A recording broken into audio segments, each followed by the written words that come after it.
On the 4th of July, the sounds are always the same. Fireworks, laughter, celebration. But not everyone hears it that way. For some, the sound of freedom is a reminder of everything spiraling out of control. In this video, you'll hear 3 true stories, told by those who wish they could forget. Stories that, maybe, were never meant to be told. If you've ever felt there's something darker behind ordinary celebrations, if you've ever had the sense that some memories don't quite belong to you, then this channel is for you. Like the video, share it with someone who should know, and subscribe to hear what others try to forget. Last summer, on the 4th of July, I was on the rooftop of St. Luke's Medical Center in Denver. The Children's Hospital has a direct view of the Civic Center Park fireworks show. It's not an official task. No one asked me to be there. But every year, without fail, I positioned myself in that same corner, just behind the faded yellow sign that says maintenance access. Somehow it made me feel like part of the system. Sometimes I think I went up there more to watch people than the fireworks. From that height, they looked small, manageable. Little glowing clusters of families, celebrating above a floor where kids were learning how to breathe through tubes and wires. I like that feeling, standing between two worlds. But that year, something, either above or below, wasn't like before. I met Caleb 3 days earlier. His body looked too small for the hospital bed, like the mattress was trying to give him back a childhood the burns had already stolen. He was 8, but way too calm for a kid his age. The injuries covered his lower body, but he didn't cry. Instead, he asked things no one really had answers for, like, if sound can go through glass, why can't pain go out the same way? Do you think fire remembers who it touched?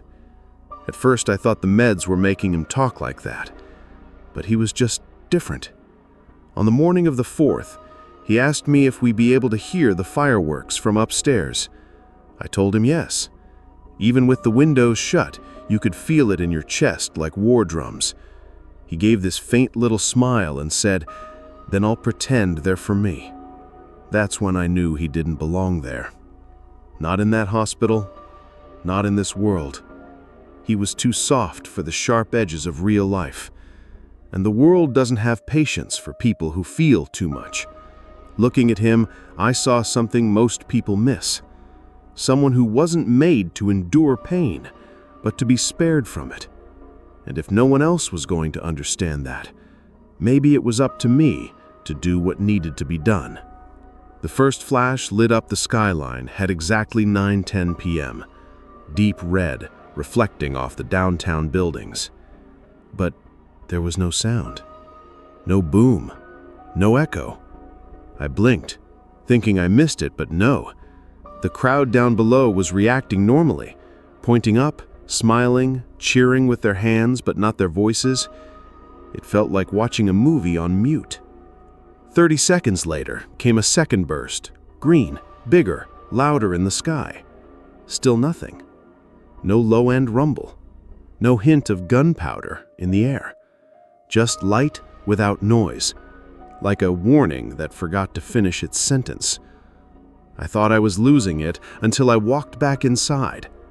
Down in the pediatric ICU, the nurses were exchanging weird glances. One of them said, "You don't hear them either, do you?"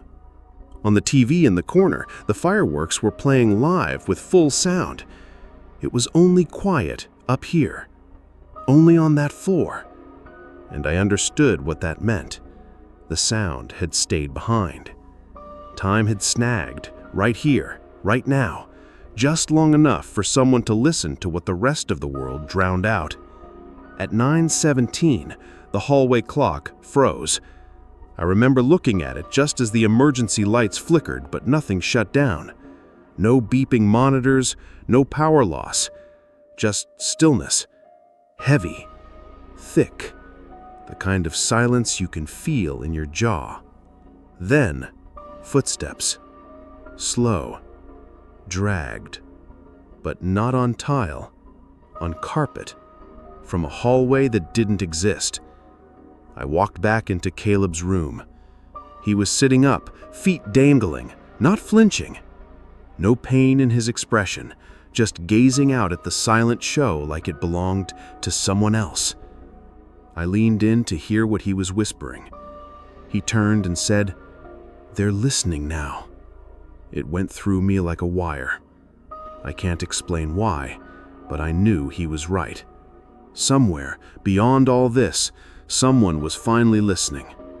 And this was the right time. The moment he could be released from a world that refused to hear him. I don't remember speaking. I don't remember moving. Just the stillness. That thick, moving silence. When I came to, I was kneeling next to the chair, gloves halfway off, hands trembling in a way that felt intentional. Caleb was still by the window. Not scared, not tense, just waiting. You don't have to pretend anymore. They won't understand, but you and I know this isn't living. He didn't answer. He didn't need to. And then the sound came back all at once. One massive, body-shaking explosion, like every firework in the city had gone off in one pulse. The building trembled. The floor jumped. Even the ceiling tiles seemed to rattle. Then, normal. The lights came back. Voices filled the hallway again. TVs humming. Monitors beeping. But Caleb was gone. The chair was empty. The bed was made. His chart erased. No Caleb listed in any patient log. Nothing on the whiteboard. Nothing in the medication drawer. I checked every record in that wing. Nothing. When I asked the nurses, one of them smiled and said, "Sometimes we dream about patients who left a mark on us. It happens." But I knew. I knew what I saw. I knew what I felt. And more importantly, I know what I did. I just don't know if I did it for him or for me. The next day, I went back to the rooftop. No one noticed. No one asked why I was still there in the same wrinkled scrubs with sunken eyes and a body that felt like glass. Downtown was back to normal. Trash on the sidewalks, food carts abandoned, deflated balloons. But the hospital, it looked untouched, like nothing had happened. On the ledge, I found something that didn't belong to me. An old stethoscope, rubber dry and cracking, with the initials CR etched into the chest piece. I didn't know anyone with those initials, at least not among the staff. I picked it up but couldn't throw it away. Every time I wear it, time seems to slow, sounds blur, and something listens. Sometimes I think Caleb never existed. Maybe he was just a memory, a composite of every child I couldn't save, a distilled version of the guilt that hides behind what people like me call a calling. But that morning, as I stared at the glass facade of the pediatric wing, I saw a kid looking right back at me. He was standing by the window. Same frame, same eyes. And on his wrist, a blue hospital bracelet. Same name, same number. Caleb Reynolds. He blinked. Once. And that's why I go back every 4th of July, because someone still listens, even when the rest of the world prefers the sound of fireworks.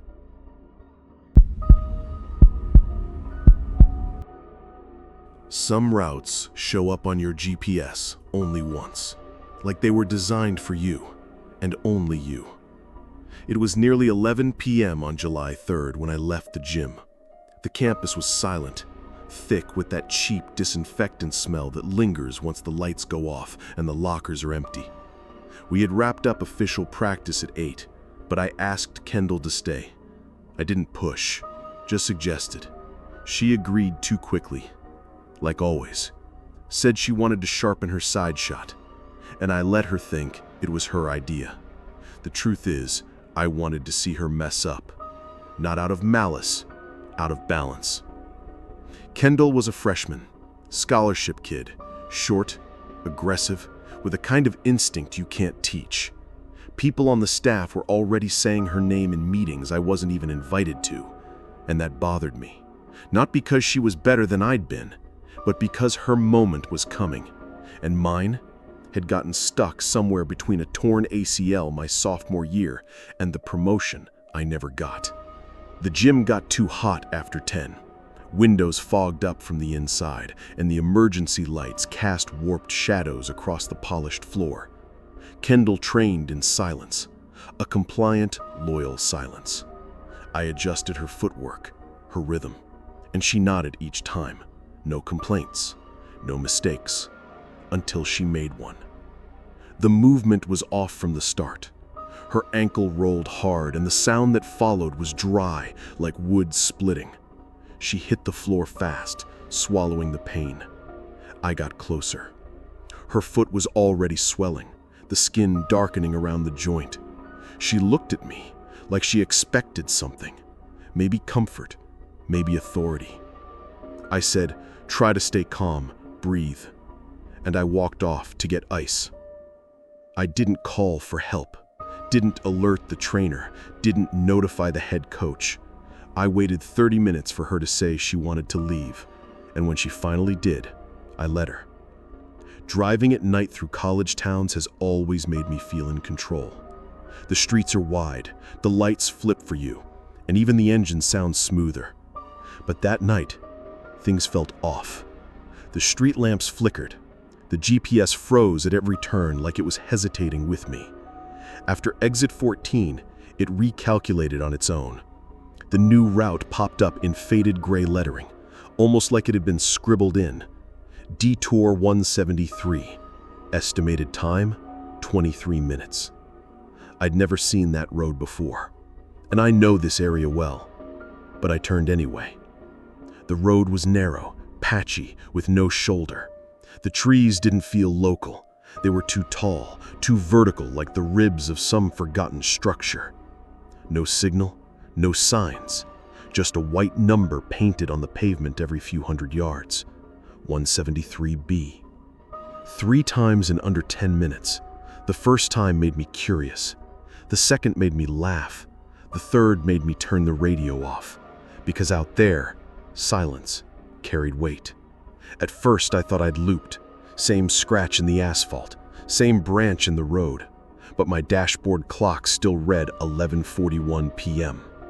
10 minutes later, still 11:41. When I tried to change the display, it shut itself off. That's when I saw them. Metal bleachers, rusted and sagging, half hidden in the trees. Orange cones knocked over, a torn banner fluttering between 2 poles. Ithaca Parade, July 4th, 2023. The problem was the current year was 2024. The truck appeared like certain truths do, quiet enough not to startle, but loud enough to make you realize you'd always known. It was pulled off the side of the road, half consumed by the fog. Old Chevy, dull blue paint, hood propped open, engine humming like it was trying to stall but couldn't. The driver waved, slow, like he wasn't trying to get my attention, just confirm it. He wore a pale, worn suit, the kind that hadn't been dry cleaned in years. A crooked American flag pin clung to his lapel. His beard was patchy, eyes calm. I rolled the window down. The air that entered tasted like wet metal. "You in a hurry? Or just guilty?" My body locked up. The dash display blinked. The clock was gone, replaced by a single number, 173, and beneath it, a phrase in pale gray letters, "Last decision recorded." Ever coach someone who wasn't supposed to win? Someone who took a spot that was yours and didn't even know it? I couldn't speak, couldn't blink. The way he looked at me, it was like every excuse I'd rehearsed for days had already been filed and dismissed. I blinked once. The truck was gone. No tire marks, no engine fading into the distance. Just empty road, fog, and a GPS line that ended about 20 feet ahead. Beyond it, nothing, just white. I drove back the same way, or at least I think I did. The trees looked closer, like they'd leaned in while I was gone. The GPS came back online once I re-entered the town perimeter, but it gave me alerts that made no sense. Return to previous marker. Recalculating integrity. I parked at home just after midnight without remembering any part of the return trip. Turned off the engine, closed the door. That's when I noticed my phone still had no signal. When I stepped inside, the living room TV turned on by itself. Black screen, volume maxed out, and then a single phrase appeared, white text in the center. Detour 173, route available again. I shut everything off, tried to sleep. At 3:17 a.m., I got a text. No number, just one sentence. She still feels pain. Since that night, every July 3rd, when I start my car, the GPS recalculates by itself. Same route, same estimated time. I haven't accepted it again. But sometimes I wonder if the detour wasn't a punishment. What if it was a second chance? Because if there's any place in the world where time bends, where nothing is final, where guilt becomes landscape, it's there, on 173.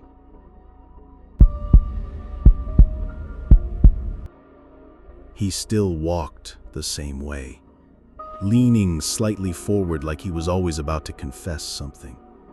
I watched him cross the gravel lot like he owned the place, cracking jokes loud enough for anyone nearby, giving theatrical slaps on his buddies' backs, showing that smile that for years now only made me sick. Lake Harrison had never been this low during summer. Maybe that's why sounds carried so strangely. The pop of a beer can sounded like a firework misfire. The laughter, distant echoes. And time? Time was a little too generous. He wore a thin white t-shirt. The neckline stretched out like he was trying to look more laid back than he really was. The faded print from some old swim meet was still barely visible across his chest. State Championship 2016. He was laughing. Not the full body kind of laugh, but the type that's just loud enough to be heard by the right people. There was something performative in everything he did, like tossing bottle caps into the lake as if they were trophies he no longer needed. The two friends trailing him, one with a cooler, the other with a headlamp, looked more like shadows, present, laughing, but not leading. He was the rhythm. When they passed me, I felt his eyes hesitate, not out of fear, out of recognition.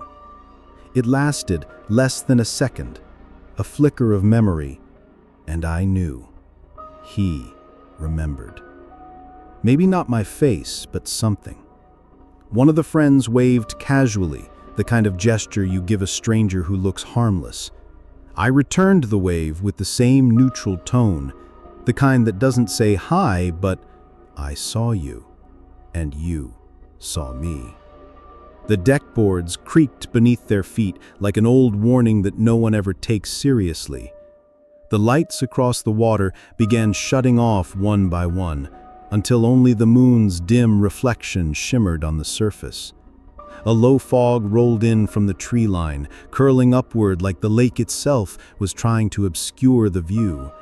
And in that kind of silence, sound vanishes. But guilt returns. They left the headlamp at the end of the dock, aimed toward nothing, like they were eager to leave the light behind. The cooler sat open, bottles untouched. When he pulled off his shirt and dove in, the splash was sharp, thick water, unfriendly. The others hesitated, then jumped in. I didn't move.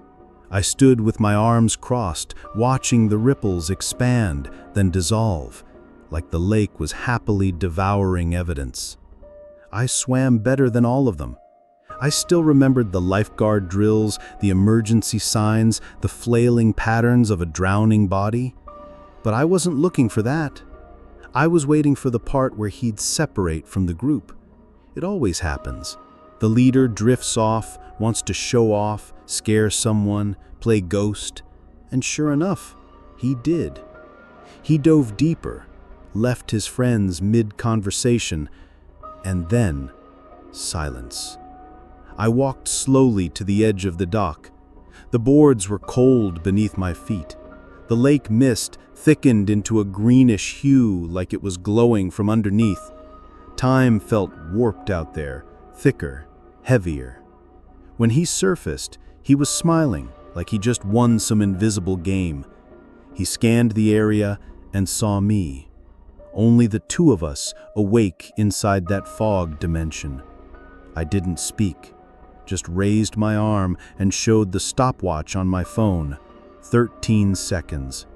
He squinted, and then he understood, because that was how long he hesitated 7 years ago. He floated there, frozen. The smile vanished like steam. Something inside him shifted. Not fear, something sharper. The moment you realize your past is staring right back. The water around him grew still, circling like a spotlight that only exposed him. His friends were on the other side of the dock, laughing about something else, probably not even noticing he'd drifted that far. I could have shouted, I could have waved, made a sound, snapped a branch, but I didn't. He dove again, deliberately. A straight descent like he wanted to disappear from my gaze, or maybe return to the exact point where everything started. I counted. 1 second, 2, 3. When I hit 13, the lake stopped too. Nothing surfaced, no bubbles, no motion, like he'd never been there. And for a breathless second, I felt time stutter, like the world was trying to decide if that memory should still exist. His friends finally noticed. They stood up, calling his name. One voice, then two, shouting that name I still remembered too well. The headlamp fell and spun on the dock until it landed, beam aimed directly at the water, but nothing lit up, like the lake refused. And that's when I knew. Time had done its job, not in anger, not for revenge, but for balance. Those 13 seconds, once hesitation, now justice. His mother arrived 15 minutes later, still wearing her house slippers and a sweatshirt tied in a knot around her waist. Someone had called her, maybe one of the boys, maybe someone from the South Bank. She sprinted across the dock like time could be reversed by speed alone. She screamed his name with a voice that cracked from the inside. When she collapsed near the headlamp, she grabbed her hair with both hands like she wanted to rip her scalp off. I stood back, still, as if I were part of the lake's structure, or its fog, or something beneath it all. The cops pulled up not long after, flashlights, sirens, radio chatter. They set up a search perimeter in under 5 minutes. Divers went down. Nothing. Boats swept the shoreline with wide beams. Nothing. Drones flew overhead. Nothing. It was like he'd fallen into another layer of the world, a glitch in time, a fracture in memory. They asked if I saw anything. I said yes, that 3 boys had gone swimming and 1 dove to retrieve something and never resurfaced. I used the right words, the right tone. I was honest, within the limits I found useful. One officer scribbled my name in a little notebook, thanked me, and asked that I stay available in case they needed a statement. I nodded. The sound of his pen on the paper felt light. Lighter than anyone who's ever carried the weight of 13 seconds. I took the same road home, or at least I thought I did. The trees looked closer now, like they'd leaned in while I was gone. The GPS came back online near town, but gave directions that didn't make sense. Things like return to previous marker or recalculating integrity. I parked just after midnight, unable to recall a single part of the drive back. Turned off the engine, shut the door, and that's when I noticed my phone still had no signal. When I walked inside, the living room TV turned on by itself. Black screen, volume cranked to max, and then a white phrase appeared in the center. Detour 173, route now available again. Maybe it was a hallucination, maybe someone messed with the TV, but something in me recognized it. Like the message was for me, or worse, like it was a log of what had already happened. I stood there staring at the screen until it went black. The room dropped into a kind of silence that breathes with you. I didn't dream that night, but when I woke up, my clothes were damp, and my stopwatch read 0013. If part of you went quiet after that last story, you're not alone. Here we give a voice to what was buried. Like, comment, share with someone who should have heard it, and subscribe. Next time, it might be your story we tell.